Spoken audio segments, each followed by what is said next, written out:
The sound of my own heart was a deafening drum in my ears, drowning out the gentle lapping of the waves against the dock. I stood frozen, a bottle of champagne sweating in my hand, watching the scene unfold inside the beach house. Through the floor, to ceiling windows, the party was a golden, laughing tableau. And there, in the center of it all, was my wife, Elena. She wasn't holding a glass of wine. She was holding my best friend, Mark. And he wasn't comforting her. His mouth was on hers, his hand possessively cupping the back of her neck. A gesture I thought was reserved only for me. The world didn't just tilt, it shattered, each sharp fragment embedding itself in my soul. The bottle slipped from my numb fingers, exploding on the wooden planks like the punctuation mark to my old life. For 3 years, I was a ghost. Declan Reed ceased to exist the moment I turned my back on that beach house. I didn't confront them. What was the point? The evidence was irrefutable, the betrayal absolute. A confrontation would have been a performance for them, a chance to offer their pathetic excuses. I refused to give them the satisfaction. Instead, I vanished.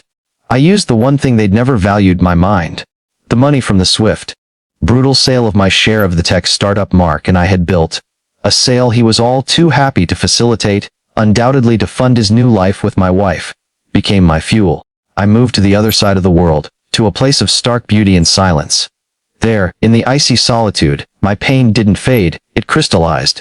It became a hard, brilliant diamond of hatred in my chest, and its only facet was revenge. My every waking moment was dedicated to one purpose, becoming unrecognizable. The soft, trusting man Elena had shattered was forged in a crucible of relentless physical training and even more ruthless financial strategy. I built a new empire from the ground up, a monolithic venture capital firm that operated in the shadows, its success a direct result of my cold, unfeeling focus. I became powerful, influential, and impenetrably cold. I took lovers, but they were distractions, bodies to momentarily quiet the screaming void within. They never saw the man, they saw the monument he had built to his own vengeance. The plan was never violence. It was annihilation. I would systematically dismantle their perfect little world. I had teams quietly acquiring debt, digging into every shady business dealing Mark had ever conducted, waiting for the perfect moment to pull the financial rug out from under him. Elena's new life, funded by my sweat and his treachery, would evaporate into dust. I dreamed of the moment they would lose everything, their home, their status, their hollow happiness. I wanted to see the fear in their eyes. I craved it like a drug.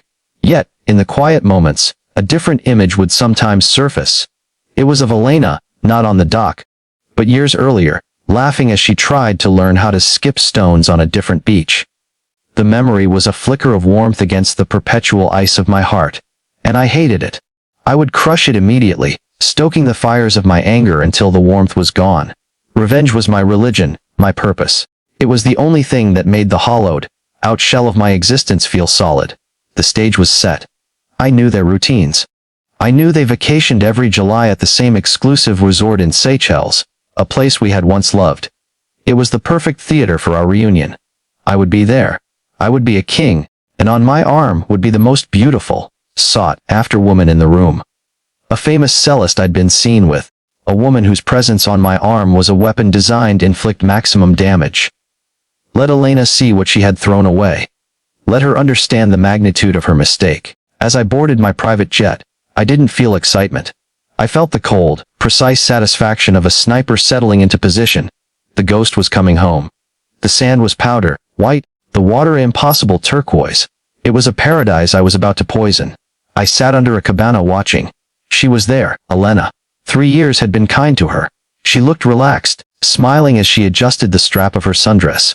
Mark was beside her, already paunchy, already balding, already shouting into his phone, the stressed financier living on borrowed time and my money. A bitter smile touched my lips. Soon.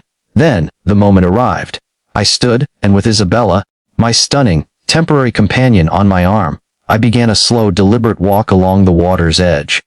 I was a storm cloud moving into their perfect sunny day. I saw the exact second she noticed me. Her head tilted, a flicker of confusion at a familiar gait in an unfamiliar, powerfully built body. Then her eyes met mine. The color drained from her face so completely it was as if someone had pulled a plug. Her champagne flute fell from her hand, sinking soundlessly into the soft sand. Her hand flew to her mouth. She looked terrified. She looked shattered. It was everything I had dreamed of for 1,000 nights. Mark followed her gaze. His jaw went slack. His phone fell into the water, forgotten. Deck. He stammered the name, a ghost on his lips. I gave him a smile that held no warmth, only the glacial chill of the abyss. Mark. Elena. Long time. My voice was deeper, colder than they remembered. I introduced Isabella, who offered a polite, disinterested smile, perfectly playing her part. The air crackled with a tension so thick it was suffocating. I leaned in close, my voice a low, venomous whisper meant only for them. I've been keeping tabs. That waterfront property in the Hamptons, heavily mortgaged. The merger of your firm, Mark, a shame if the SEC started asking about those offshore accounts. It must be so stressful, living on a knife's edge. I saw the dawning horror in Mark's eyes, the confirmation of every silent fear he'd been suppressing. He knew I was the architect of his impending ruin. But my eyes were on Elena. She wasn't looking at me with guilt or fear anymore. She was staring past me, her face a mask of pure, unadulterated anguish. She was looking at Isabella's hand, which was resting lightly on my arm. Then her gaze traveled up to my face, and a single, silent tear traced a path through her sunscreen. Yoesh, she whispered, her voice breaking. You moved on. You're happy. The words were a dagger, but not in the way I'd intended. They were filled with a grief so profound it was palpable. It wasn't the reaction of a guilty woman caught. It was the reaction of a woman who had lost everything. You think this is happiness? I spat, the cold facade cracking for a single second to reveal the festering rage beneath. I lost you, she said, her voice trembling but clear, ignoring Mark's frantic attempts to shush her. I made the worst mistake of my life and I lost you. For 3 years, I've hated myself. I stayed with him. She gestured at Mark with pure contempt. Because I felt I deserved the punishment. I thought you were dead, or broken, because of me. I prayed every night that you were okay. But you're not just okay. You're triumphant. You have this. She looked at Isabella again, and the pain in her eyes was real. You didn't just survive, Declan. You won. And I am still in hell. The victory I had craved turned to ash in my mouth.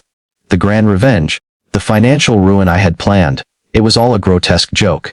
She had been living in her own prison, one of guilt and self-loathing, for years. My disappearance had been a more effective punishment than any scheme I could ever devise. My return, flaunting my success, wasn't a final blow to her. It was me slamming the door of her cell shut, and telling her she could never, ever get out. She had believed she destroyed a man. Seeing me whole and powerful confirmed her worst fear, that she was the only one destroyed by her actions. The cold diamond of hatred in my chest cracked. The rage that had sustained me for 3 years evaporated, leaving behind a vast, empty exhaustion. I looked at Mark, a pathetic, terrified man about to lose his ill-gotten gains. I looked at Elena, a hollow woman who had already lost everything that mattered. I had the power to crush them completely. But as I stood there, the sun warm on my skin, the sound of the waves the same as it was on the day my life ended, I realized something. Crushing them wouldn't rebuild me. It would just make me their permanent jailer, and my own. Revenge wasn't the opposite of destruction, it was its continuation. I straightened up. The cold, vengeful mask was gone. I was just a man tired and sat on a beautiful beach. The offshore accounts are in the name of his shell company Typhon Holdings. I said to Elena, my voice flat, devoid of malice. The login credentials are his birthday, a gift. I turned to leave, Isabella following, confused by the abrupt end to the drama.